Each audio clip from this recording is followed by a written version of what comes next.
অধিকার, উন্নয়ন, ন্যায় বিচার, তেমনি এর উপর ভর করেই চলে অনাচার, দুর্নীতি, লুটপাট। এর এপিঠে আলো তো অন্য পিঠে অন্ধকার। রাজনীতির এপিঠ ওপিঠ নিয়ে আইবিটিভি যুক্তরাষ্ট্র স্টুডিও থেকে আপনাদের সবাইকে স্বাগত জানাচ্ছি। আমি শারমিন চৌধুরী। রাজনীতির এপিঠ ওপিঠের আজকের আয়োজনে আমার সাথে আছেন দুজন অতিথি। আছেন সিনিয়র সাংবাদিক আনিস আলমগীর এবং আছেন সাবেক সচিব, রাজনৈতিক বিশ্লেষক আবু আলম শহীদ খান। স্বাগত জানাচ্ছি আপনাদের দুজনকেই রাজনীতির এপিঠোপিঠের আজকের আয়োজনে। আমি নানান রকম গুঞ্জন, গুজব, নানান রকম কথাবার্তা বাজারে আছে। আপনাদের দুজনের কাছ থেকে একটা বিশ্লেষণ দিয়ে শুরু করতে চাই। জনাব আবু আলম শহীদ খান, আপনার কাছ থেকে শুরু করি, এরপরে আনিস আলমগীর একই প্রশ্ন নিয়ে আপনার কাছেও আসবো। যেমন কিছুদিন আগে রাষ্ট্রপতির ছবি নামিয়ে ফেলা হলো দূতাবাসগুলো থেকে, তখন শোনা গেল শুধু রাষ্ট্রপতির ছবি না, রাষ্ট্রপতিকেও সরিয়ে ফেলা হবে এবং রাষ্ট্রপতির নামও একটা প্রস্তাবনা সামাজিক যোগাযোগ মাধ্যম সহ বিভিন্ন জায়গায় ঘুরছে, সেটাও আমরা জানতে পারছি। তারপরে জানলাম যে মানে শোনা যাচ্ছে যে অন্তর্বর্তী সরকার থাকবে না, এটা ভেঙে গঠিত হবে তত্ত্বাবধায়ক সরকার, যার প্রধান উপদেষ্টা থাকবেন ডক্টর মোহাম্মদ ইউনূস। এরকম কথাও বাজারে শোনা যাচ্ছে। আর আগে তো বিএনপি শুনতে পেত ১/১১ পদধ্বনি, যেটি পরের দিকে শুনতে পাচ্ছেন মাহফুজ আলম, নাহিদ ইসলাম, তারাও আসলে এটির কথা বলছেন। এই যে নানান রকম কিছু শোনা যাচ্ছে, এগুলো কি শুধু গুঞ্জন, গুজব বা বাজারে ছড়িয়ে পড়া কথাবার্তা, নাকি পেছনে বা ভেতরে পর্দার আড়ালে আরো কিছু হচ্ছে? জনাব শহীদ খান। ধন্যবাদ আপনাকে। পর্দার আড়ালে কিছু ঘটলে তো সাধারণ মানুষ দেখতে পায় না, মানে ওই পিঠে যে অন্ধকারটা আছে আমরা দেখতে পাচ্ছি না হয়তো। আর আপনি যে সব বিষয়ের কথা বলেন সেগুলো তো সামনে এসেছে। হঠাৎ করে আমাদের দূতাবাসগুলো থেকে রাষ্ট্রপতির ছবি নামিয়ে দেওয়ার একটা খবর বেরোলো, এবং এটা কোনো সরকারি ঘোষণা না বা কোনো গভর্নমেন্ট অর্ডার ইস্যু করা হয়নি। এটা নাকি টেলিফোনে কেউ কাউকে বললেন, কোথাও কেউ একজন ছবি দেখেছিলেন, তার খুব কুসমা হয়েছিল, তিনি এসে বলেছেন। পরে দেখা গেল যে ওই উপদেষ্টা মহোদয় বললেন, না আমি এরকম কথা তো বলিনি, এবং ক্যাবিনেট থেকেও কোনো সিদ্ধান্ত আসেনি, উপদেষ্টা পরিষদ থেকেও কোনো সিদ্ধান্ত আসেনি। এবং রাষ্ট্রপতির ছবি টাঙানোর ব্যাপারে আমি অনেক খোঁজাখুঁজি করেও কোনো নির্দেশনা দেখতে পাইনি। হয়তো কোনো একটা নির্দেশনা ছিল কোনো একটা সময়, এবং তারপরে এখন ছবি নামানো হলো। এবং ছবি নামানোর সাথে যে গুজবটা ডালাপালা মেললো, এটা হলো যে ওই 15ই আগস্টের আশেপাশে এই ছবি নামানোর কথাবার্তা আমরা শুনলাম, এবং তারপরে রাষ্ট্রপতিকে নাকি সরিয়ে দেওয়া হচ্ছে। রাষ্ট্রপতিকে সরিয়ে দেওয়া বা তাকে সরিয়ে দিতে হবে, এই জিনিসগুলো তো আমরা অনেকদিন ধরে দেখছি। এবং এক পর্যায়ে তো রাষ্ট্রপতির আমাদের যে বঙ্গভবন আছে সেই ভবনের দিকে আমাদের ছাত্র নেতৃবৃন্দ বা বৈষম্য বিরোধী আন্দোলনকারীরা আরো কেউ কেউ অনেকে একজোট হয়ে সেই ভবন পর্যন্ত হুম। গিয়েছিলেন। তো সেখান থেকে তাদেরকে পরে সেনাবাহিনী এবং পুলিশ বাহিনী বুঝিয়ে টুজিয়ে অথবা একটু অল্প বিস্তর ছোটখাটো বল প্রয়োগ করে তাদেরকে সরিয়ে দিয়েছিল। এরপরে সেটার ব্যাপারে আর কোনো কথাবার্তা শোনা যায়নি, কিন্তু ছবি নামানোকে কেন্দ্র করে কথাবার্তা শোনা গেছে। তো এখন এরপরে আমরা তো এখনো কিছু দেখি নাই, এবং এটা তো বাজারে চাউর আছে যে শাহাবুদ্দিন সাহেবকে যে কোনো সময় সরিয়ে ফেলা হবে, সরিয়ে ফেলার চেষ্টা হচ্ছে এরকম। বাজারে এরকম গুঞ্জন আছে যে ওয়াকার সাহেবকে সরিয়ে ফেলার চেষ্টা করা হচ্ছে, এরকম হুম। ফাইল রেডি হয়েছিল, ফাইল গিয়েছিল রাষ্ট্রপতি শাহাবুদ্দিনের, যাতে সিগনেচার করেন নেই। তারপর তিন বাহিনী প্রধান দেখা করেছেন প্রধান উপদেষ্টার সাথে, বাট আমরা কিন্তু এগুলোর কোনো অফিসিয়াল ভার্সন কখনোই পাইনি। এবং কি দেখা করেন, কি আলাপ করেন, এসব তো আর অনেক কিছুই তো আলাপটা ধরে নিজেদের মধ্যে, এবং অনেক আলাপই হয়তো জনগণ জানে না, জনগণকে জানানো হয় না, এবং জানানোর কোনো সংস্কৃতি আমরা গড়ে তুলিনি। পৃথিবীর দেশে দেশে এরকম সংস্কৃতি আছে, সব আলাপ আলোচনাই জনগণ জানতে পারে এরকম না। খুব একেবারে খুব গণতান্ত্রিক দেশেও অনেক আলাপ আলোচনা, যারা নিজেদের মধ্যে যেসব আলোচনা হয়, সিকিউরিটি ইস্যুস থাকে, অনেক সেন্সিটিভ পলিটিক্যাল ইস্যুস থাকে, জিও পলিটিক্যাল ইস্যুস থাকে, সেগুলো নিজেদের মধ্যেই থাকে। আমেরিকা একটা ভালো জিনিস আছে যে 20 বছর 30 বছর পরে তারা এগুলো আবার মুক্ত করে দেন, তখন তো মানে নেক্সট জেনারেশন এসব খবর টবর জানতে পারে। 1/11 পদধ্বনি শুনেছেন, আগে বিএনপি শুনতো কিনা জানি না, বাট এটা তো একবারে না, আগে আমাদের মির্জা ফখরুল ইসলাম আলমগীর প্রায়ই বলতেন না, ১/১১, বিরাজনীতিকরণ, এই বিষয়গুলো বলতেন বিরাজনীতিকরণ, 5ই এটা তো আগস্টের আছে। পর। এটা বাংলাদেশে 1/11 হয়েছিল, বিরাজনীতিকরণের চেষ্টা হয়েছিল, এবং বিরাজনীতিকরণের চেষ্টা আছে, ওটা কোনো গুঞ্জনের মধ্যে আমি ফেলি না। বাংলাদেশে একটা বিরাজনীতিকরণ চেষ্টা, প্রক্রিয়া বা একটা ডিজাইন, মেটিকুলাস ডিজাইন বা প্ল্যানিং কিন্তু একটা আছে। যে বিরাজনীতিকরণ মানে রাজনীতিবিদদের উপরে তো আমরা অধিকাংশ মানুষ হয়তো খুশি না, আমাদের অনেক তাদের প্রতি অনেক অভিযোগ আছে, এবং এই অভিযোগের সুযোগেই কেউ কেউ চেষ্টা করেন যে বিরাজনীতিকরণ খুব একটা ভালো প্রক্রিয়া, এবং তারা তো কোনো নির্বাচন ফেস করতে চান না, এবং তারা এখন যেভাবে আছেন বা বিরাজনীতিকরণ হলে যে সুবিধাটা হবে, এই আমাদের এনজিও যারা করেন বা বিশ্ববিদ্যালয়ের শিক্ষক হুম। যারা রাজনীতি করেন না, বা আপনাদের মতো যারা বিদেশে থাকেন, সাংবাদিক বা অন্য পেশার মানুষ, তারা এসে তাদের মতো করে দেশ চালানোর চেষ্টা করতে পারবেন, এবং এটা খুব ভালো যে আপনাকে কোনো নির্বাচন ফেস করতে হবে না, আপনি দেশের হর্তাকর্তা দ্বন্দ্ব বিধাতা হয়ে যাবেন আর কি। হ্যাঁ, তো এইটা অনেকে চান, এটা চাওয়ার লোকও বাংলাদেশে আছে, এটা একটা প্রক্রিয়া, এবং এটাতে কিছু কিছু সমর্থন যে নাই এটা বলা যাবে না। তো জি। আরেকটা জিনিস হলো যে একাগ্র পদ্ধতি বিষয়টা তো আমরা শুনলাম আমাদের একজন উপদেষ্টার কাছ থেকে, সেটা একটা ইম্পর্টেন্ট যে আমাদের হুম। একজন উপদেষ্টা, তিনি উপদেষ্টা পরিষদে আছেন, এবং যাকে ডক্টর ইউনূস সাহেব আপনাদের আহ, নগরে যে ওই সময় আমেরিকাতে যে পরিচয় করে দিয়েছিলেন যে উনি হচ্ছে মাস্টার মাইন্ড। তো যখন একজন মাস্টার মাইন্ডের কাছ থেকে আমরা এটা শুনি, তখন তো একাগ্রের পদধ্বনি নিয়ে একটা চিন্তা ভাবনা জাগে যে আসলে কোনো পদধ্বনি আছে কিনা। তো এইসব জি। এখনো গুঞ্জন আছে, গুজব আছে, কতটা সত্যি এটা আমরা জানি না, বাট অনেক কিছু আলাপ আলোচনা চলছে। জি। অনেক ধন্যবাদ জনাব আনিস আলমকে। কি নিয়ে কথা বললো, যে গুঞ্জন নিয়ে? এই যে হ্যাঁ, বলছিলাম যে একই প্রশ্ন আপনার কাছেও আসবো। রাষ্ট্রপতিকে সরানো হবে, কখনো শোনা যাচ্ছে সেনাপ্রধানকেও সরিয়ে ফেলা হবে। আহ, এই যে বিষয়গুলো চলছে, কে রাষ্ট্রপতি হতে পারেন সেরকম প্রস্তাবনাও আসছে, তত্ত্বাবধায়ক সরকার প্রধান কে হবেন সেই কথাগুলোও আসছে। আমি আসলে এটাই জিজ্ঞাসা করছিলাম যে এই গুঞ্জনগুলোর কোনো বাস্তবতা আছে বলে আপনারা জানতে পারেন কিনা, শুনতে পারেন কিনা কোথাও থেকে? আমি শুনিনি, আমিও ওই যে গুঞ্জনের মধ্যে শুনছি। আমি যেটুকু শুনেছিলাম যে এই যে মাহমুদুর রহমানকে হ্যাঁ। রাষ্ট্রপতি বানাবে। হ্যাঁ, মাহমুদুর রহমান অনেক যোগ্য ব্যক্তি, এখন অবহেলিত অবস্থায় আছে। এই অবস্থায় চুপ্পু কেন রাষ্ট্রপতি থাকবে, এই জাতীয় কথাবার্তা শুনছি। মাহমুদুর রহমানকে যারা পীর মানে তারা বিদেশ থেকে খুব আকুতি করছে, মাহমুদ ভাই কিভাবে পড়ে আছে, মাহমুদ ভাইকে কি দিয়েছে, আমাদেরকে কি দিয়েছে, দেখো এই সরকার কি দিয়েছে, ইউনূস সরকার, আরো কি বিসি বিসি ভাষায় গালাগালি। এগুলো যদি বাংলাদেশে বসে আমরা করতাম, ইউনূস সরকারের লোকেরা তো আমাদের মতো বাড়ি করে থাকতে দিত না। মানে ওনাকে গালাগালি করে যে সমস্ত কথাবার্তা বলতেছিল। তো আমি আমার আমার কাছে মনে হয় এগুলো ওদের স্বপ্নের মধ্যেই দেখে আর কি ওরা, যে অমুকের হুম। বাদ দিয়ে তমুকের বানাবে। এখন এটুকু তো চিন্তা করে না যে একজন রাষ্ট্রপতিকে যদি এখন সরাতে হয়, আবার একটা গ্যাঞ্জাম লাগবে, এবং ওই রাষ্ট্রপতির অধীনে সবাই যে রাজি হবে ইলেকশন করতে, সবাই যে ওই রাষ্ট্রপতিকে মানে, সেটাও তো হবে না। তো এই রাষ্ট্রপতি সরানোর গুঞ্জন তো পুরো 1 বছর থেকে শুনে আসছি। এবং রাষ্ট্রপতি আহ এইটুকু আরেক কোথায় জানি দেখলাম, রাষ্ট্রপতি বিদেশে চিকিৎসা নিতে যেতে চেয়েছিলেন, সেটাও বললো যে না, চিকিৎসা নিতে যেতে পারবে না এখন, কারণ রাষ্ট্রপতির অবর্তমানে যিনি রাষ্ট্রপতি হন, স্পিকার, স্পিকার পদত্যাগ করেছেন, এবং ডেপুটি স্পিকার জেলে আছে। তাহলে হুম। এখানে একটা শূন্যতা তৈরি হবে, এই শূন্যতা তাহলে কিভাবে পূরণ হবে? এই সমস্ত গল্পবাজি বহুদিন থেকে চলছে। সেনাপ্রধানকেও ও, পরিবর্তনের যে কথাটা বললেন, সেটাও তো সেই শুরু থেকেই আসছে। সেনাপ্রধানকে অকথ্য ভাষায় গালাগালি করে, কন্টেন্ট তৈরি করে যারা করছে, আমি তো বহুদিন আগে বলেছিলাম যে এই রাষ্ট্র এক একজন সেনাপ্রধানকে যেভাবে অপমান করছে, কথা বলছে যে চারিদিক থেকে, সেটা নিয়ে কিন্তু কোনো পদক্ষেপ নেয় নাই। এবং সেনাবাহিনীকে কি নিজেরাই নিতে হবে নি? তাদের বিরুদ্ধে যে সমস্ত কথাবার্তা বলে, এত এত স্পর্ধা নিয়ে যেগুলো আমরা শুনি, যে ঘিলু নাই এদের। আর সেনাপ্রধানকে যে সমস্ত ভাষায় কথা বলছে, এগুলো তো আমি মুখে উচ্চারণ করতে পারবো না, এগুলো গালাগালি করে যেভাবে আহ, বিদেশে বসা পীরেরা করে। এটা তো রাষ্ট্রের কি দরকার ছিল? রাষ্ট্রের দরকার ছিল যে সেনাপ্রধানকে প্রটেক্ট করা, সেনা সেনাপ্রধানকে এইভাবে এই যে গালাগালি হচ্ছে সেগুলোর মধ্যে ব্যবস্থা নেওয়া, কিন্তু আমরা দেখলাম যে কোনো ব্যবস্থা নেয় নাই। এবং আরো আশ্চর্য হলাম যে সেনাপ্রধান নিজেই কাল বা পরশু যে সমাবেশ হলো তাদের হুম। অফিসারদের মধ্যে পরশু, যে সেখানে যে উনি বললেন যে এরা ছোট, এরা আহ, ভুল করতে পারে, পরবর্তীতে উপলব্ধি করে, কিন্তু দেশে বিদেশে বসে রয়েছে যে ওগুলো তো ছোট না, ওগুলো তো জোনা জোনা লোকজন, এক একজন চুল হুম। পাকা লোকজন। তো তাদের বিরুদ্ধে কেন কোনো কথা বলে না সেনাপ্রধান, আমি জানি না। তাদের তাদের বিরুদ্ধে একটা লাইন দেখলাম, যথাসময়ে ব্যবস্থা নেওয়া হবে। কি ব্যবস্থা নেবেন আমি সেটাও জানি না। কিন্তু এইটুকু আমরা দেখি যে আমাদের কিছু স্বীকৃত প্রতিষ্ঠান, সেনাবাহিনী আমাদের এটা গর্বের জায়গা। সেনাবাহিনীকে নানাভাবে অভিযুক্ত করা যায়।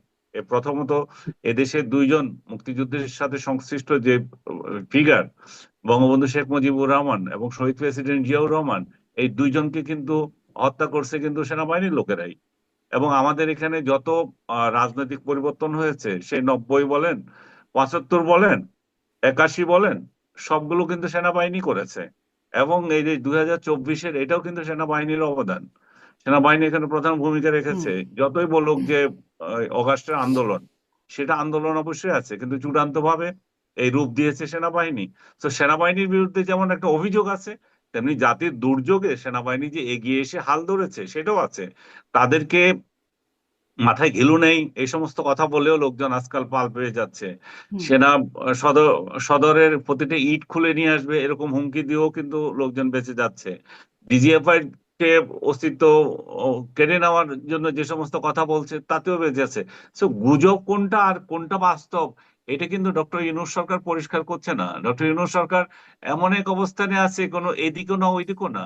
ডক্টর ইউনূস সরকারের আমলে শুধু দেখি যে যারা কথা বলে বিরোধিতা করছে, ভিন্ন মতের মানুষ, তাদেরকে দমন করার জন্য খুব উঠে পড়ে লেগে থাকে, তাদেরকে জেলে দেওয়ার জন্য মানে নানাভাবে তাদেরকে ইনফ্লুয়েন্স করা হয় যে এদেরকে জেলে দেন না কেন।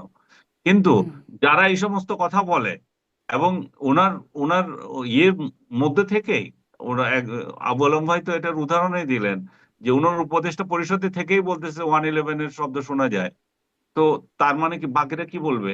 তো আর বাকি যারা যখন গুজব গুঞ্জন বলে, সেই সেই সেই ক্ষেত্রে আর সরকার কি ব্যবস্থা নেবে?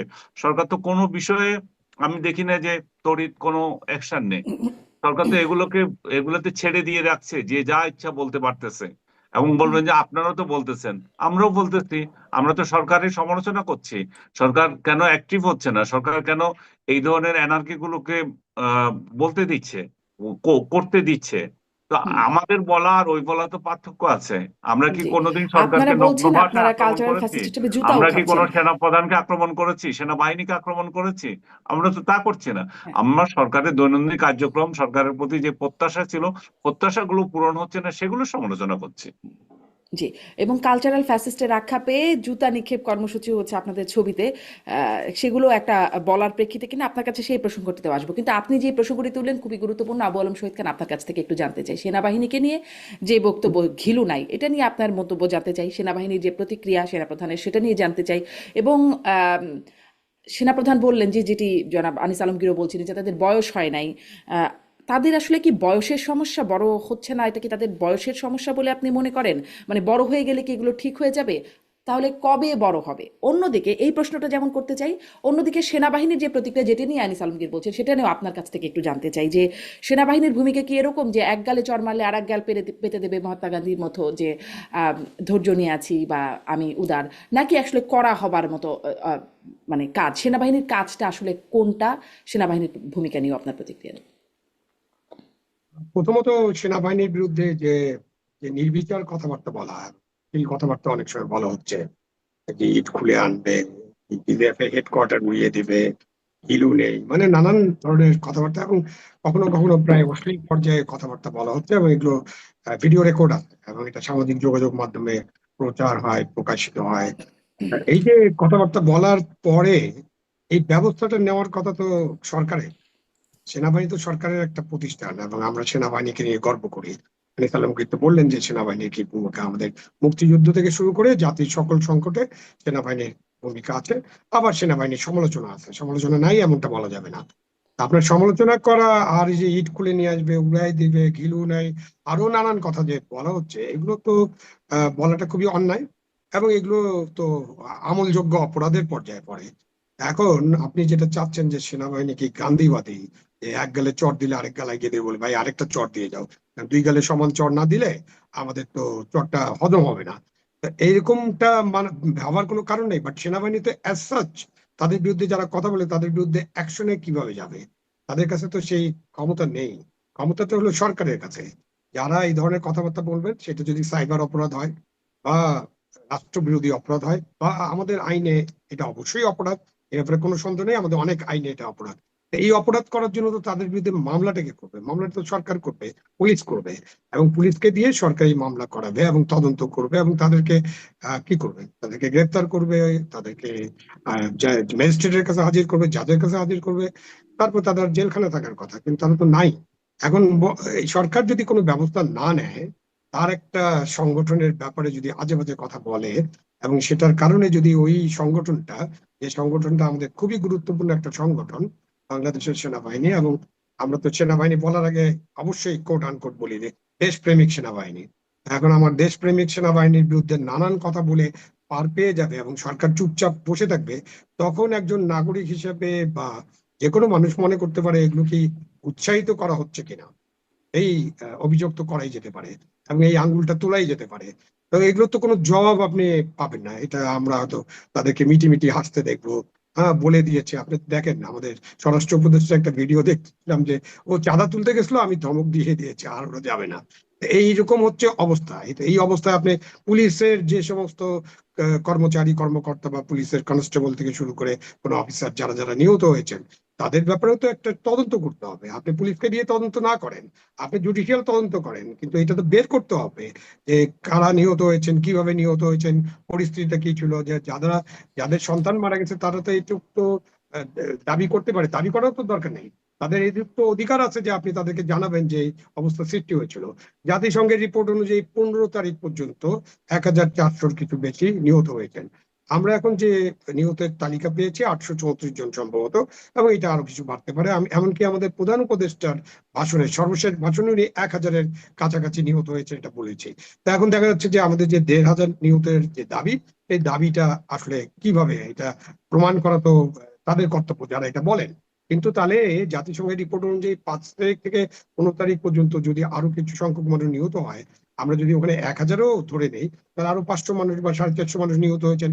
তাদের ব্যাপারটা তো স্বচ্ছ তদন্তের মাধ্যমে বেরিয়ে আসতে হবে, কারা নিহত হলে কি পরিস্থিতিতে নিহত হয়েছেন। এবং একটা তো জিডি হতে হবে, কমপক্ষে একটা এফআইআর হতে হবে, এবং এটা তদন্ত হতে হবে।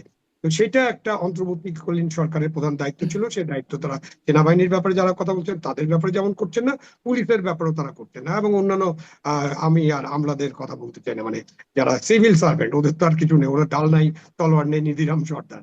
এখন যাদের কাছে সমস্ত বল আছে, অস্ত্র আছে, ক্ষমতা আছে, তারাই যদি চুপচাপ থাকেন এবং বলেন যে এরা বড় হলে দুঃখ পাবেন, নো, এটা ইয়েস, এটা উনার এই এই কথাটাকে আপনি মহানুভবতা বলতে পারেন, আমি জানি না কিভাবে বলবেন, বাট এটা তো কথা নয়। বাট উনি আর এর বেশি কি বলবেন। উনি একটা দরবারে এই ধরনের কথাবার্তা বলছেন, তাকে হয়তো জিজ্ঞেস করা হয়েছিল, তখন তার রেসপন্সটা এরকম।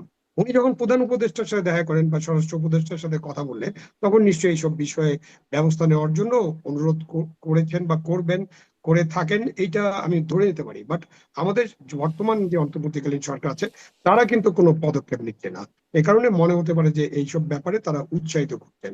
তো দেশের সেনাবাহিনীকে আপনি এরকম করে লোকজন হুম। কথাবার্তা বলবে বলে আপনি সেনাবাহিনীকে দুর্বল করার চেষ্টা করবেন, এটা আমাদের সার্বভৌমত্ব রক্ষার জন্য সেনাবাহিনী তো অবশ্যই একটা বড় রোল রয়েছে। আবার আমরা বলি যে সেনাবাহিনীকে এত শক্তিশালী করতে হবে যাতে আমরা প্রতিবেশী দেশের সাথে চোখে চোখ রেখে কথা বলতে পারি। তো খুবই কন্ট্রাডিক্টরি হয়ে যাচ্ছে না? দেশের পুলিশ বাহিনীকে আপনি 5ই আগস্টের পরে যে হামলা হয়েছে তাতে একেবারে 450 থানার বেশি হামলা হয়েছে, লুটপাট হয়েছে, অস্ত্র লুট হয়েছে, পুলিশ নিহত হয়েছেন, আগুন দেওয়া হয়েছে, আপনি একটা পুলিশ বাহিনীকে একেবারে সরাসরি পঙ্গু করে ফেলবেন। তা আপনি সেনাবাহিনীকে দুর্বল করবেন, পুলিশ বাহিনীকে পঙ্গু করবেন, আপনি প্রশাসনকে দুর্বল করে দিবেন, তাহলে দেশটা চলবে কিভাবে? এই কারণে কিন্তু দেশটা ঠিক মতো চলছে না। মানে নির্বাচন, সংলাপ, সংস্কার, বিচার, এগুলোর বাইরে তো দেশটা চলতে হবে। একটা অন্তর্বর্তীকালীন সরকারের ওগুলো যেমন কাজ, প্রায়োরিটি কাজ, কেউ হয়তো মনে করেন বিচারটাই প্রায়োরিটি, কেউ হয়তো মনে করেন সংস্কারটাই প্রায়োরিটি, কেউ হয়তো মনে করেন নির্বাচনটা প্রায়োরিটি। আপনি সিরিয়ালে যাই সাধারণ, আপনি দেশের যে আইন শৃঙ্খলা পরিস্থিতি, সেটাকে তো আপনার নিয়ন্ত্রণে আনতে হবে। দেশের দ্রব্যমূল্য পরিস্থিতি নিয়ন্ত্রণে আনতে হবে। কালকে আমি ঢাকায় কয়েকটা জায়গায় আমার কাজ ছিল, গিয়েছিলাম। আমি কিন্তু এই মানে এই যে লাইন দেখেছি, মধ্যবিত্ত মানুষের লাইন, যাদের পোশাক আশাক দেখে মনে হচ্ছে যে তারা একসময় হয়তো এই লাইনে দাঁড়াতেন না, তারা কিন্তু টিসিবি ট্রাকে খাবারের লাইনে দাঁড়িয়েছেন। এবং দেশের যে খাদ্য মূল্য, এতে আমাদের মানুষরা খুব কষ্ট পাচ্ছে। এবং এটা তো হুম। আমাদের স্ট্যাটিস্টিক্স ডিপার্টমেন্ট স্বীকার করেছে যে 30 লক্ষের বেশি মানুষ বেকার হয়ে গেছেন, এবং আরো মানুষ দরিদ্র সীমার নিচে চলে গেছেন, উচ্চ মধ্যবিত্ত নিম্ন মধ্যবিত্ত হয়ে গেছে, নিম্ন মধ্যবিত্ত দরিদ্র হয়ে গেছে। তো চারিদিক দিয়ে যখন আপনি তাকাবেন, তখন কিন্তু গত 1 বছরে এই যে আমাদের যে সরকার, নামের লরেটের নেতৃত্বে যে সরকার, সেই সরকারের যে গুঞ্জন গুজব, এগুলো তো আছে। পাশাপাশি দেশ পরিচালনার ব্যাপারে তাদের একেবারে সীমাবদ্ধতা, যদি ব্যর্থতা নাও বলি, মানে আমি যদি একটা নন পার্লামেন্টারিয়ান শব্দ ব্যবহার নাও করি, তাহলে বলতে হবে যে তাদের সীমাবদ্ধতা দিন দিন প্রকট হচ্ছে এবং জি, তারা কোথাও তার কোনো মধ্যেই ব্যবস্থা তারা নিচ্ছে এখন না। নির্বাচনের কথা বলছে, যেটা নিয়ে এত ভালোভাবে এত পরিষ্কার করে বলা হচ্ছে, তারপরেও বিষয়টা নিয়ে সন্দেহ হবে তো, যদি, কিন্তু, তবে, নানান রকম শব্দ আছে তার মধ্যে। সেই সীমাবদ্ধতা নির্বাচনের মধ্যে কাটবে কিনা সেটি নিয়েও আমি আপনার কাছে জানতে চাইবো। তবে একটু এটি আনিস আলমগীর ওই বিষয়টি আরেকটু শুনি, যে ঘিলু নেই যে সেনাবাহিনী, সেই সেনাবাহিনীর এপিএসে করে নিরাপদে তাদের ফিরতে হয় গোপালগঞ্জ বা অন্যান্য জায়গায়ও তারা নিরাপত্তা আসলে তাদের কাছ থেকে পাচ্ছে। আম, এখন এটি আমি আপনার কাছেও জিজ্ঞাসা করতে চাচ্ছিলাম যে তারা আসলে বড়, তাদের বয়সের সমস্যা, তারা বড় হবে কবে? আর আমি দেখছিলাম যিনি এই বক্তব্যটি, ঘিলুনে যে বক্তব্যটি করলেন নাসিরুদ্দিন পাটোয়ারি, তিনি তার ফেসবুকে লিখছেন আলোচনা চলুক। এই যে ঘিলু নেই বলে তিনি মন্তব্য করেছেন, সেটি নিয়ে সঞ্চালক প্রশ্ন করছেন এনসিপির একজন নেতাকে, তিনি এই প্রসঙ্গে উত্তর দিচ্ছেন, বা সেনাবাহিনীর সেনাপ্রধান কি বলেছেন সেটি প্রসঙ্গে তিনি আবার পাল্টা বলছেন। এই যে আলোচনা, তিনি লিখছেন আলোচনা চলুক। এই একটা একটা টক শো রেফার করে দিয়ে বলছেন আলোচনা চলুক। এটা নিয়ে আলোচনা চললে তাদের কি লাভ হচ্ছে, কি মনে হয়? আমি জানি না তাদের কি লাভ হচ্ছে, কারণ সেনাবাহিনীতে পরীক্ষা দিয়ে পাশ করা কিন্তু এত ইজি তো না। একটা পরীক্ষা দিয়ে পাশ করে সেনাবাহিনীর সদস্য হতে, এবং কম্পিটিটিভ পরীক্ষা, এবং এত সহজও না সেটা। যে কেউ চাইলেও সেনাবাহিনী হয়ে যেতে, ভর্তি হয়ে যেতে পারবে। তাদেরকে ঘিলু নেই বলে যদি আপনি আবার বলেন যে ন্যূনতম অনুশোচনা নাই, এই সমস্ত মানে পাকওয়াজ কথা বলে, আবার বললেন আলোচনা চলুক। এবং আমি জানি না, নাসিরুদ্দিন পাটোয়ারি তার দলটাকে খুব বিতর্কিত করে ফেলছে তার নানা মন্তব্য দিয়ে। শুধু যে এটা মন্তব্য তা না, তার তো প্রত্যেকটা বক্তব্যই মানে বিতর্ক দিয়ে সৃষ্টি করে। এবং উনি কি বিতর্কিত থাকতে চান কিনা সেটাও আমরা জানি না। ব্যক্তিগতভাবে আমার তাকে রিড করা হয়নি, তার সাথে পরিচয়ও নেই আমার। আমি দেখেছি যে এর আগে উনি বললেন যে ফেব্রুয়ারিতে ইলেকশন হবে না, মানে ওহি নাজিলের মতো। ইলেকশন ইলেকশন কমিশনার নাসির আমাকে একজন কোয়েশ্চেন করছিল যে এটা নিয়ে। আমি বলছি, কোন নাসির? এটা কি চিফ ইলেকশন কমিশনার? তো চিফ ইলেকশন কমিশনার নাসির বললে না হয় এটা একটা নেওয়া যেত। এখন যে কেউ কোনো এক নাসির বলে দিল, সেটা হয়ে যাবে? কিংবা সে তো এমন একটা লোক, সে ওই দলের জেনারেল সেক্রেটারিও না। এবং তার বিরুদ্ধে আমি জানি না দলগতভাবে তারা তাকে সতর্ক করে কিনা, যে এই ধরনের মন্তব্যগুলো তাদের দলের ঘাড়ে নিতে হয়। দল এটা নিয়ে আহ কথা বলা মানে হচ্ছে সময় নষ্ট করা, দলের ইমেজ নষ্ট হওয়া। এবং এই দলে যে অনেক সম্ভাবনাময় তরুণ আছে এবং অনেক ভালো কথা বলে, তাদের কথাগুলোকে ফালতু করে দেওয়া।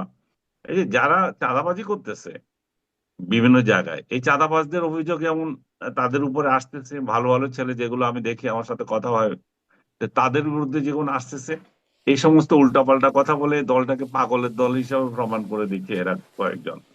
তো সেনাবাহিনী কি, এটা তো কোনোভাবে সমর্থন করা যায় না। এদের সেনাবাহিনী নিজেরা কি করবে না করবে আমি জানি না। অদূর ভবিষ্যতে কি এগুলা কি লিপিবদ্ধ হচ্ছে কিনা, যে একটা যে লাইনটা পেলাম, যথাসময়ে ব্যবস্থা হবে, ওই সময়ের জন্য তারা অপেক্ষা করছে কিনা।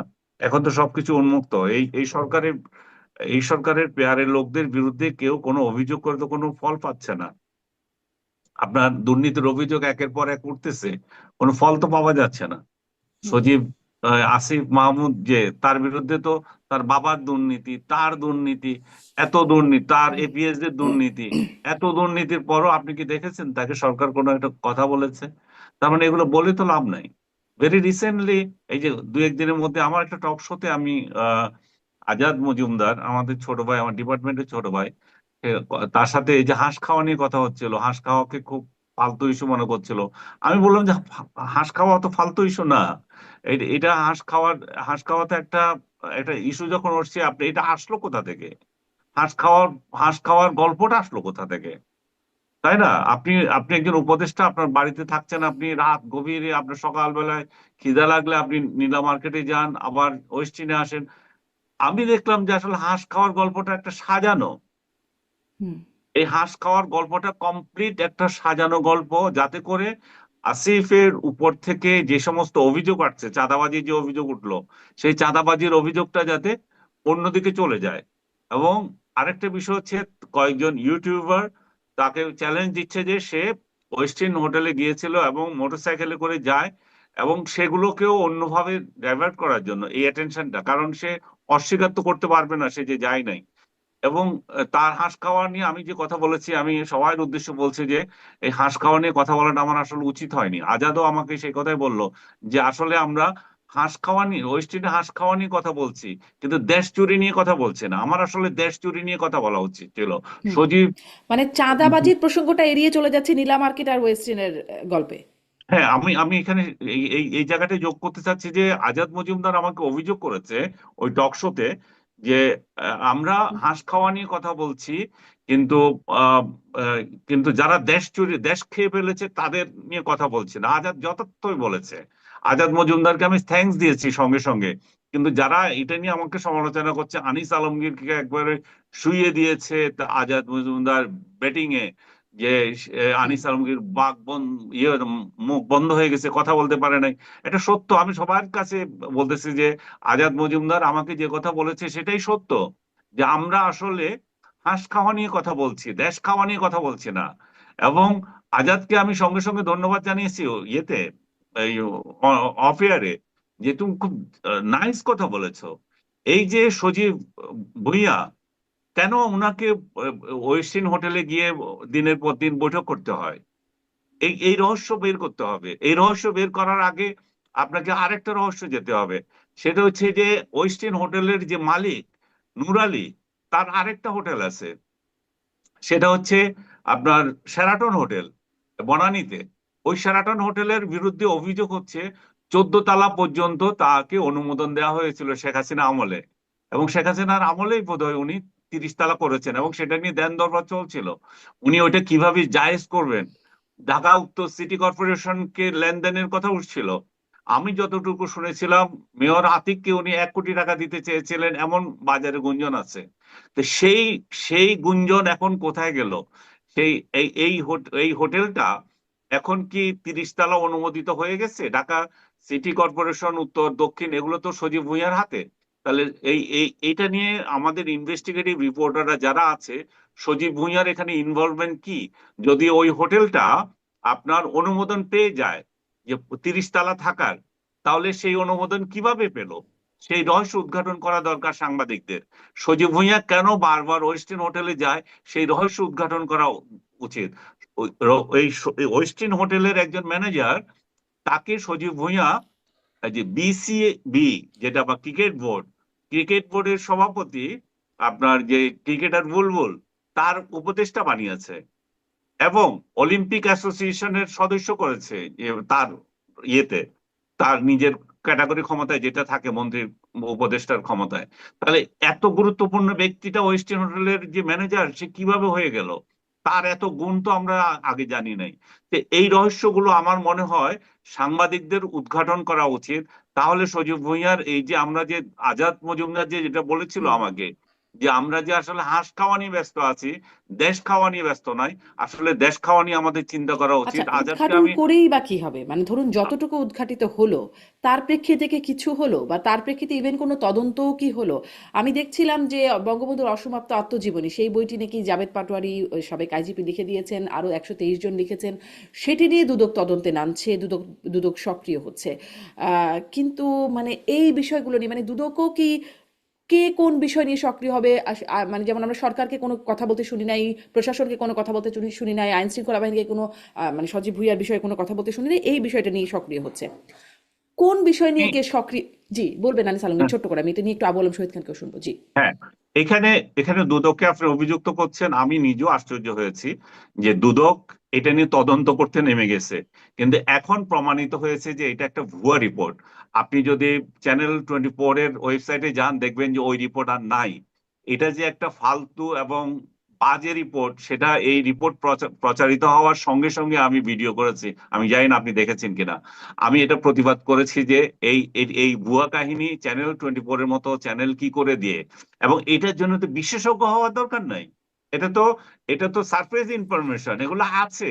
ওই বইটাতে জাভেদ পাটোয়ারিরা যুক্ত ছিল আরেকটা বইতে, সেটাকে এই বই বানিয়ে দেওয়া হয়েছে। হুম হুম। এবং জাভেদ পাটোয়ারির এই বই যে নতুন বইয়ের কথা যেটা সিক্রেট ডকুমেন্ট, তার বহু আগে এই বই প্রকাশিত।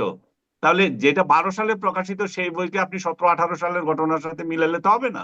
এবং এটা যে একটা গার্বেজ রিপোর্ট ছিল এবং এটার কোনো সূত্র নাই, এখন রিপোর্টার নিজেই সেটার প্রমাণ দিতে পারছে না। আমি দেখলাম যে এই যে যারা এই সমস্ত ফ্যাক্ট চেক করে তাদের একটা অর্গানাইজেশন এটাকে একটা ভুয়া রিপোর্ট বলে চিহ্নিত করেছে। আমি সজীব ভুঁইয়ার যে কথাটা আপনাকে বলছিলাম সেটা এক লাইনে শেষ করে দিচ্ছি, যে সজীব ভুঁইয়ার বিরুদ্ধে যে অভিযোগগুলো উঠেছে, আপনি বলছেন যে এগুলো তো কোনো কোনো ইয়ে হয় না, মানে অভিযোগ উঠেও কোনো কিছু হয় না। আপনার কথা সত্য, আমি নিজেই তো বললাম যে তার বিরুদ্ধে যে অভিযোগগুলো উঠেছে সরকার তো তার কোনো ব্যবস্থা নেয়নি, কিন্তু এগুলো তো একটা দলিল হিসাবে থাকছে। সজীব ভুঁইয়ার পিএস যে দুর্নীতি করেছে, সজীব ভুঁইয়ার বাপ যে দুর্নীতির সাথে জড়িত, মার্ডার কেসের সাথে যে তার নাম এসেছে, সজীব ভুঁইয়ার যে দুর্নীতি, সজীব ভুঁইয়া যে সর্বশেষ যেটা তার পেয়ারে পত্রিকা আমার দেশ পত্রিকা তাকে নিয়ে যে রিপোর্ট করেছে, সেই রিপোর্টে আপনি খেয়াল করেন সেখানে বলেছে যে 51 লক্ষ টাকার একটা স্টেডিয়াম, যেটা মিনি স্টেডিয়াম, যেটা শেখ রাসেলের নামে হতে যাচ্ছিল, সেই সমস্ত একটা স্টেডিয়ামকে তিনি ওই 51 লক্ষ টাকাকে প্রজেক্ট ব্যয় বানিয়েছেন 14 কোটি টাকা। হ্যাঁ, 51 লাখ থেকে 14 কোটি হয়ে গেছে। তো এটা কি করে হয়? 14 কোটি না 1400 কোটি টাকা।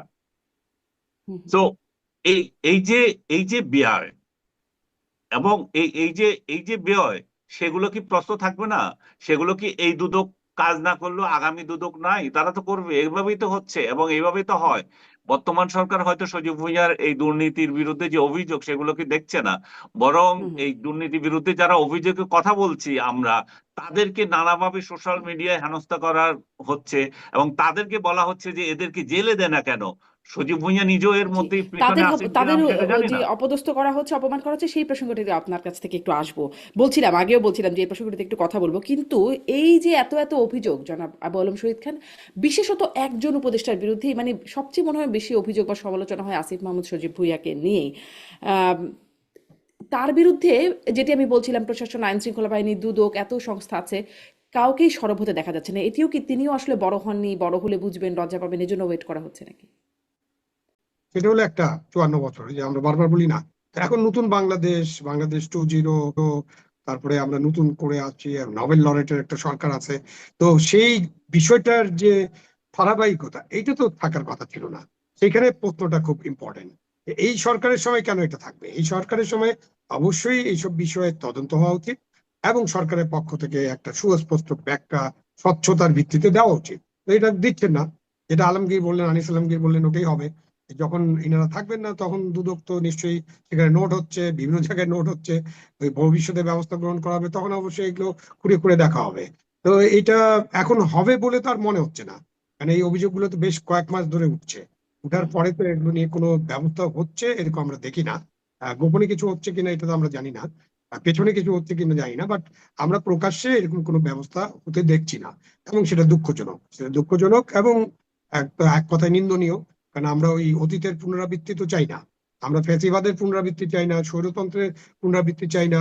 সুতরাং আমরা অনেক কিছুরই পুনরাবৃত্তি চাই না। তাই এই ক্ষেত্রে ব্যবস্থা নেওয়া দরকার ছিল, ব্যবস্থা নেওয়া হয়নি। এবং এটার দায় কিন্তু ফাইনালি আমাদের নোবেল লরেট ডক্টর ইউনূসের কাছে যাবে। কারণ আমরা যেভাবেই বলি না কেন, আমরা সরকার প্রধানদেরকেই সবসময় দায়ী করে আসছি। সুতরাং এই সরকার প্রধান হিসাবে এই সরকারের যত রকম সীমাবদ্ধতা, যদি ব্যর্থতা বলেন বা হুম। অন্যায় বলেন, দুর্নীতি বলেন, সেগুলোর দায় দায়িত্ব কিন্তু ফাইনালি ডক্টর ইউনূসকে নিতে হবে। সুতরাং উনি চিন্তা করে দেখবেন, উনি তো আমাদের কথা হয়তো শুনেন না, বা তাকে যারা বলবেন তারা হয়তো বলতে পারেন, এর দায় দায়িত্ব কিন্তু ফাইনালি ডক্টর ইউনূসকে নিতে হবে। জি, মানে বড় না হলে তাদের উপরে নিতে হবে না, যাবে আসলে যিনি বড় তার উপরেই আসলে তিনি দায়িত্বটা যাবে। পরিচালনা আবারও করছেন। সেই বড় হওয়ার ইস্যুতে আরেকটু জানি যে তারা বড় না হলেও তারা যে গুরুত্বপূর্ণ অবস্থানে আছেন, সরকারে আছেন, তারা মানে মার্কিনিরাও তাদের সাথে কথাবার্তা বলছেন। কিছুদিন আগে যেই বৈঠকের পরপরই নাসিরুদ্দিন পাটোয়ারি বললেন ফেব্রুয়ারিতে নির্বাচন হবে না, মার্কিন ভারপ্রাপ্ত রাষ্ট্রদূতের সাথে বৈঠক হয়েছে। একটা খবর দেখছিলাম একটা ভারতীয় গণমাধ্যমে, যে সেখানে বলা হচ্ছে তাসনিম জারা তিনি কাঠমান্ডুতে গেছেন 17 তারিখে, এবং তিনি 20 তারিখে মার্কিন স্টেট ডিপার্টমেন্টের সিনিয়র ব্যুরো অফিসিয়াল এরিক মেয়ারের সাথে ব্রেকফাস্ট করেছেন সেখানে একটি 5 স্টার হোটেলে। এরকম একটি বক্তব্য আসছে। মানে তারা তো আসলে মার্কিনীদের সাথে নানান রকম তৎপরতার বিষয়টা আমরা দেখছি। এখানে আসলে কি হচ্ছে বা কিচ্ছে কিনা, রকম আহ, প্রশ্ন আমাদের আসে অনেক, সেখানে অনেক ঘেঁটে দেখার মতো বিষয় আছে। কিছু কি হচ্ছে? মার্কিনিরা আসলে এখনো কি কিছু করছে? জনাব মার্কিন শহীদ খান। নিয়ে তো এখন যে অ্যাক্টিভ এরকম তো না, তারা তো অনেকদিন ধরেই অ্যাক্টিভ বাংলাদেশে। আপনার 96 নির্বাচনের সময় থেকে তো তাদের যে পার্টিজান বাই পার্টিজান যে কমিটি গুলো ছিল তারা অনেক অ্যাক্টিভ ছিল। তা আপনার দেশে অন্যান্য দূতাবাসও অনেক অ্যাক্টিভ। এখন তো আরো নানান দূতাবাস অ্যাক্টিভ, রাষ্ট্র দূতাবাস অ্যাক্টিভ ছিল, থাকে। চীনারাও অ্যাক্টিভ থাকে, খুব একটা বেশি পলিটিক্যালি অ্যাক্টিভ থাকে না। এখন পাকিস্তান খুব অ্যাক্টিভ। বলা হয় যে ভারত খুব অ্যাক্টিভ ছিল এক সময়, এখন কতটুকু অ্যাক্টিভ আছে জানা যায় না। তো আমাদের তো দেশের যে রাজনীতি এবং অভ্যন্তরীণ রাজনীতিতে আমরা বিদেশিদের নাক গলাতে দিব না, এগুলো হলো স্ট্যান্ডার্ডাইজ একটা কথা। রাজনীতিবিদরা এটা মাঝে মধ্যেই বলেন, কিন্তু আমরা রাজনীতিবিদদের দেখি যে বিভিন্ন সময় তাদের সাথে কথাবার্তা বলতে। এবং শুধু তো এই কি বলেন আপনি, বয়স কম তারাই যে দূতাবাসে গেছে এরকম না, তো আমাদের বয়স বেশি।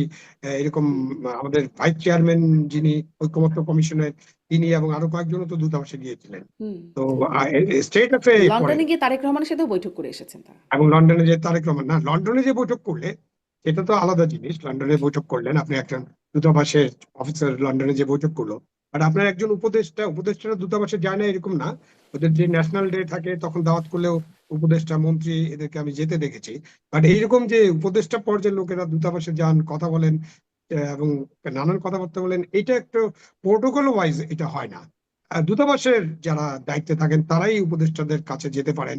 আর বিশেষ করে আমাদের ফরেন অফিসের মাধ্যমে এগুলো চ্যানেলাইজ হওয়ার কথা। এটা আমি আপনাকে ওই নিয়মের কথা বললাম, বাট এগুলো তো নিয়মের মধ্যে আর নাই। এখন নিয়মের বাইরে এইসব কিছু ঘটছে, সুতরাং আপনি বলতে পারেন যে নিশ্চয়ই কিছু না কিছু ঘটছে বা কিছু না কিছু আলাপ আলোচনা হচ্ছে।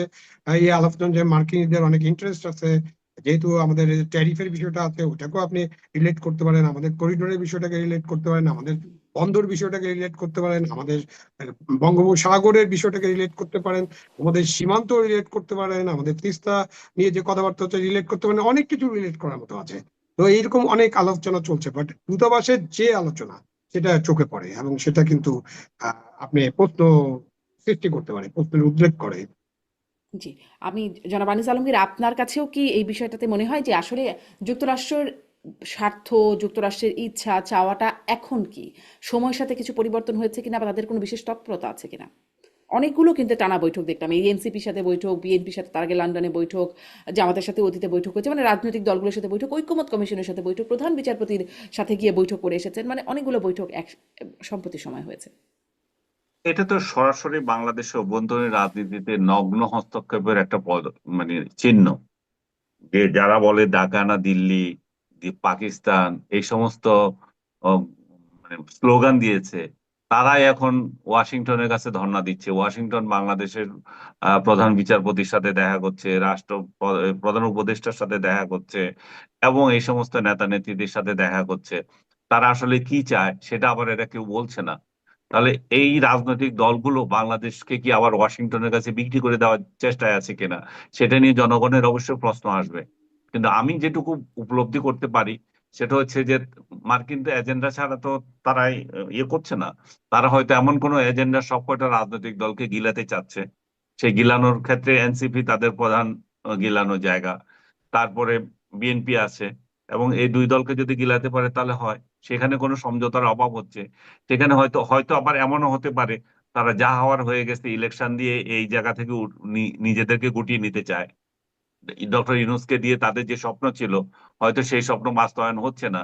তারা হয়তো পিছু হটতে চায়, যে ঠিক আছে এখন নির্বাচিত সরকার যারা আছে তারা, তাদের উপর আমরা ভরসা করি, এবং নির্বাচিত সরকার যারা আসবে লক্ষণ দেখা দিচ্ছে, তারা তো কেউ এই এই কথা বলছে না যে ডক্টর ইউনূস যেটা দিয়ে দিচ্ছে সেটা সেটা আমরা আসলে দেব না, বা ডক্টর ইউনূস যেটা দিতে পারছে না সেটা আমরা সরাসরি বলি আমি, করিডোর বা আদার্স যেগুলো যেগুলো নিয়ে ওই হয় বন্দর দেওয়া, যে সমস্ত অভিযোগ মার্কিনীদের বিরুদ্ধে সাধারণ লোকজন করে থাকে। বিএনপি কি বলেছে আমরা এগুলো দেব না? এবং বিএনপি কি কখনো এগুলো প্রতিবাদ করছে? আসলে এই বাংলাদেশের মতো রাষ্ট্রের ক্ষমতায় থাকার জন্য এই রাজনীতিবিদরা দেশ বিক্রি করতে কোনো ব্যাপার না। কিন্তু কথা হচ্ছে যে যেটা ডক্টর ইউনূসের মাধ্যমে হবে কেন, এটা তো আমিও দিতে পারি। এটাই হচ্ছে পার্থক্য, যে আমি আসলে দেব, উনি দেবে কেন? এই মতবিরোধটা এখানেই, অন্য বিষয় না। দেশের স্বার্থ দেশের বিকিয়ে দিচ্ছে, এটা নিয়ে তাদের মাথা ব্যথা নাই। মাথা ব্যথা হচ্ছে যে জিনিস আমিও তো দিতে পারি, সেটা তুমি অন্য থেকে নিচ্ছ কেন? তো এরকম পরিস্থিতিতে আসলে জনগণের জানার অধিকার আছে যে রাজনৈতিক দলগুলোর সাথে এই যে মার্কিন দূতেরা কি আলাপ করছে, এবং এই রাজনৈতিক দলগুলোর কাছে আমাদের ইন্টেলিজেন্স এর প্রশ্ন করার অধিকার আছে যে তুমি রাষ্ট্রের বিরুদ্ধে এমন কি বিষয়ে অংশ নিচ্ছ যেটা আমরা জানি না, যেটা তুমি ডিসক্লোজ করছো না। কারণ হুম, আমাদের রাষ্ট্রের এই এই আইন আছে যে আপনি যদি কোনো বিদেশি রাষ্ট্রদূতের সাথে কথা বলতে যান, তাহলে কি আলাপ করেছেন সেটা জানার অধিকার জনগণের আছে। কারণ আপনি সাধারণ নাগরিক না, আপনি একজন রাজনীতিবিদ। আর রাজনীতিবিদ মানে হচ্ছে যে আপনি আজকে না হয় আগামীকাল ক্ষমতায় যাবেন, আর ক্ষমতায় যাওয়ার অধিকার রাখেন। আর ক্ষমতায় যাওয়ার অধিকার রাখেন মানে হচ্ছে আপনার হাতে আমার ভাগ্য নির্ভর করছে। তো আমরা এই সমস্ত লোকদেরকে জবাবদিহি করতে পারি, এবং আমাদের গোয়েন্দা সংস্থায় এই সমস্ত লোকদেরকে জবাবদিহি করার অধিকার রাখে। যেমন আপনি মনে করেন ওই যে আসলাম একজন বিএনপি নেতা ও ইসরায়েলি কোন ইয়ের হুম, সাথে দেখা করেছে, গোয়েন্দার সাথে দেখা করেছে। কেন দেখা করেছে সেই সেই প্রশ্ন নিয়ে তাকে বহুদিন ভুগতে হয়েছে। এই নূরের বিরুদ্ধে অভিযোগ উঠেছিল যে কেন এই বৈঠক করবে। তো তার মানে বিষয়টা দাঁড়ায় কি, ওই লোকগুলো তো যে সংস্থার হোক আর যাই হোক, বিদেশি রাষ্ট্রের সঙ্গে জড়িত ব্যক্তিদের সঙ্গে যখনই দূত, বিশেষ করে দূত ব্যক্তিদের সাথে যখনই আমি আলাপ করছি, সেটা কিন্তু জনগণের জানার অধিকার আছে আমি কি নিয়ে হুম। আলাপ করছি। কিন্তু আমাদের যে গোয়েন্দা সংস্থা, আমাদের যারা এগুলো দেখার কথা, তারা কমপ্লিট নীরব হয়ে আছে। আজকে আপনি যদি চিন্তা করেন না, এই তারা তো আসলে ঘটনাগুলো, নীরব আগে থেকেও, এই বৈঠকগুলো তো আমাকে শেষ আসলে করতে দেন আগেও একটা আমরা মিনিট, দেখতাম, তখনও কথা আমাকে একটা বলতাম। মিনিট শেষ করতে দেন। এই যে আজকে যে সমস্ত ঘটনাগুলো ঘটছে, আপনি চিন্তা করেন যে এটা ঢাকায় মার্কিন রাষ্ট্রদূত নয় বা দূতাবাস নয়, এগুলা ইন্ডিয়ান হাইকমিশন করত হুম, এই কাণ্ডগুলো। যে প্রধান বিচারপতির সাথে দেখা করা, প্রধান উপদেষ্টার সাথে দেখা করা, এবং এই রাজনৈতিক দলের নেতাদের সাথে দেখা করা, তখন এই জিনিসটা কিভাবে দেশের মধ্যে ইয়ে হতো, হুম, হুম। মানে প্রতিক্রিয়া কিভাবে হতো। তাহলে সেটা দিয়ে আপনি বুঝতে পারবেন যে আমরা আমাদের রাজনীতিকে, আমাদের দেশকে কিভাবে অন্যের হাতে তুলে দিচ্ছি। আমরা দিল্লি না পিন্ডি এগুলো নিয়ে ব্যস্ত আছি, কিন্তু আমরা কিভাবে আবার আমেরিকার হাতে আমাদেরকে সঁপে দিয়েছি। জি, জি। আহ, জনাব আবু আলম শহীদ খান, আপনার কাছেও একটু এই বিষয়ে আরেকটু যদি কিছু যোগ করার থাকে, আহ, আর নির্বাচন প্রসঙ্গেও সেইটাও যদি একদম ছোট করে একটু বলেন যে অনিশ্চয়তা, মার্কিনীদের নির্বাচন প্রসঙ্গে এখন তাদের ইন্টারেস্ট কি হতে পারে? নির্বাচন নিয়ে বরাবরই যুক্তরাষ্ট্র কথা বলে, সেটি 24-এ বলি, 18 বলি, নির্বাচনের আগে পরে কথা বলে। এখন আসলে নির্বাচন নিয়ে তাদের কোনো ইন্টারেস্ট আছে কিনা? মার্কিন দূতাবাসের সাথে যে আলাপ আলোচনা চলছে এগুলো তো আমরা পরিষ্কার হলাম। আমাদের দেশে কিন্তু পাকিস্তানের ফরেন মিনিস্টার আসছেন খুব শীঘ্রই, এবং পাকিস্তানের ডেপুটি প্রধানমন্ত্রীও আসছেন। এবং এটাও শোনা যায় যে পাকিস্তানের সেনাবাহিনীর ঊর্ধ্বতন কর্মকর্তারা আসা যাওয়া করছেন। সেটাও একটা জায়গা যেটা আলোচনা হতে পারে, মানে যেটা জনগণ এর জানার অধিকার আছে যে কেন তারা আসছেন, কি আলাপ আলোচনা হচ্ছে, কিভাবে হচ্ছে।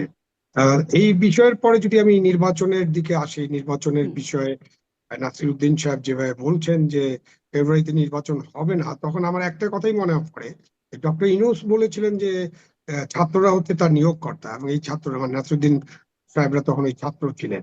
তো এখন আমি একজন কর্মচারী হিসাবে, ধরেন আমি তো যেহেতু সরকারি চাকরি করি, আমি নিজেকে সবসময় গণকর্মচারী ভাবি। আমি ভাবি যে আমি জনগণের বেতনভোগ কর্মচারী, এবং আমাদের চৌকিদার থেকে রাষ্ট্রপতি পর্যন্ত সবাই তাই, ইউনূস সাহেবও তাই। তো উনার যদি নিয়োগকর্তা ওরা হন, এবং তারা যদি ডিক্লেয়ার করে দেন যে ফেব্রুয়ারিতে নির্বাচন হবে না, তখন কিন্তু একটা সন্দেহ জায়গাটা খুব স্বাভাবিক যে তাহলে কি আমাদের নোবেল লরেট যিনি প্রধান উপদেষ্টা, তিনি যে ঘোষণাটা দিয়েছেন সেই ঘোষণাটা টিকবে কিনা। এর পরে পরে উনি যখন সিঙ্গাপুর সিএনএন এর সাথে একটা আলোচনায় বসলেন, যখন সাক্ষাৎকার দিলেন, সেখানে অনেক অনেক কথার মধ্যে দিয়ে একটা লাইন উনি বললেন যে এইরকম পরিস্থিতিতে যদি নির্বাচন হয়ে যায়, তাহলে তো সেই পুরানা ফ্যাসিবাদী হুম। ব্যবস্থায় ফিরে বিচার আসবে। এবং সংস্কারের আগে যদি হ্যাঁ, নির্বাচন হতে হয়। পারে হ্যাঁ। সংস্কারের আগে। তো তখন কি তাহলে তাহলে দাঁড়ালো কি? উনি বললেন যে ফেব্রুয়ারিতে নির্বাচন, তারপরে আবার এটা বললেন, আবার নাসিরুদ্দিন ওইভাবে বললো। তো সব মিলিয়ে তখন নির্বাচন হবে কি হবে না এ ব্যাপারে একটা সন্দেহ অবিশ্বাস কাজ করতে, এমনকি বিএনপি উপরে উপরে খুব খুশি হলো। আমি বিএনপির অনেক নেতাদের সাথে যখন কথা বলি, তারা নিজেরাও খুব কনফিউজ যে আসলে নির্বাচন হবে কিনা। তো বিএনপি কনফিউজ থাকলে আপনি ধরে নিতে পারেন যে সারা বাংলাদেশের মানুষরা একেবারেই কনফিউজ যে জি। নির্বাচন আদৌ হবে আমি কিনা একটু যোগ ফেব্রুয়ারিতে। করি, আজকে শুনছিলাম আসিফ মাহমুদ তিনিও নির্বাচন নিয়ে বলছেন যে নির্বাচন ফেব্রুয়ারিতে, জুলাই সনদ নিয়ে যদি একটা ঐক্য হয় রাজনৈতিক দলগুলোর মধ্যে তাহলে নির্বাচনের দিকে দৃঢ়ভাবে এগিয়ে যাওয়া সম্ভব হবে, কিন্তু যদি ঐক্য না হয় তাহলে? 15ই সেপ্টেম্বর পর্যন্ত সময় আছে, তার মধ্যে যদি ঐক্য না হয়, এখন ঐক্য না হয় মানে কি, যে ওনারা যা বলবেন, যেমন আলী রিয়াজ সাহেব একটা কথা বলেছিলেন, খুবই গুরুত্বপূর্ণ কথা কিন্তু খুবই অগণতান্ত্রিক এবং ফ্যাসিবাদী কথা, যে এখানে কোনো পরিবর্তন করা হবে না। হুম। তা আপনি তাদেরকে পাঠালেন, তাদের মতামত চাইলেন, তখন যদি আপনি বলেন, মতামত চাওয়ার পরে যদি আপনি বলেন যে এখানে কোনো পরিবর্তন করা যাবে না, তার মানেটা কি? আপনি তো মতামত চেয়েছেন, সুতরাং অনেকের অনেক রকম মতামত থাকতে হবে। এবং এই যে জুলাই সনদের কথা আমরা বলছি, সেটা তো একটা ঐক্যমতের ভিত্তিতে সনদ হবে, এবং কিছু কিছু বিষয় অমীমাংসিত থাকবে, এটা খুবই স্বাভাবিক। এবং হুম। সেসব বিষয় যদি আমাদের জাতির প্রয়োজন হয় এবং জাতিকে যদি এইসব বিষয়ে আমরা আরো অবগত করতে চাই, তাহলে তো আমরা নির্বাচন হবে। নির্বাচনের পরেই কি বাংলাদেশের রাজনীতি সব শেষ? মানে এই নির্বাচন কি বাংলাদেশের একেবারে সবশেষ নির্বাচন? এখানে এই নির্বাচনের আগেই কি আমাদের সবকিছু সমাধান করতে হবে? সুতরাং আমাদের কিন্তু এই গণতন্ত্র হচ্ছে একটা প্রক্রিয়া, একটা প্রসেস। এই প্রসেসের মধ্য দিয়ে আমরা সামনে এগিয়ে যাব, এবং আমাদের আরো সংস্কার হতে থাকবে। এবং যেভাবে বলা হয় যে এটা শতাব্দীর শ্রেষ্ঠ নির্বাচন হবে, এই শতাব্দীর শ্রেষ্ঠ নির্বাচন কেমন করে হবে ভাই? এটা 25 সাল, আপনি 25 সালের পর আরো 75 সাল আছে, 5 বছর পর পর যদি নির্বাচন হয় আরো 15টা নির্বাচন করবেন, তো সেই নির্বাচনগুলো কি তাহলে ভালো হবে না? মানে আমাদের কথাবার্তার মধ্যে অনেক রিটোরিক্স থাকে, অনেক কথাবার্তা আমরা বলি, এগুলো তো আমরা বুঝে বলি না। আমরা চেষ্টা করতে হবে যে আমরা একটা দেশে একটা ভালো নির্বাচন হোক। হুম। এবং আমি বারবার যে কথাটা এখন বলার চেষ্টা করছি সেটা হচ্ছে যে নির্বাচন কিন্তু এখন একটা অনিবার্য বিষয়। আমরা যদি নির্বাচনটা না করতে পারি ফেব্রুয়ারির মধ্যে, তাহলে বাংলাদেশের যে বর্তমান পরিস্থিতি, রাজনৈতিক পরিস্থিতি তো একদম ঘোলাটে হয়ে যাবে, সেটা আছে, কিন্তু বাংলাদেশ অর্থনৈতিক পরিস্থিতি যেটা আছে, বাংলাদেশের আইন শৃঙ্খলা পরিস্থিতি যেটা আছে, বাংলাদেশের দ্রব্যমূল্যের পরিস্থিতি যেটা আছে, এখানে বাংলাদেশ খুব বড় একটা খাদের মধ্যে পড়ে যাবে।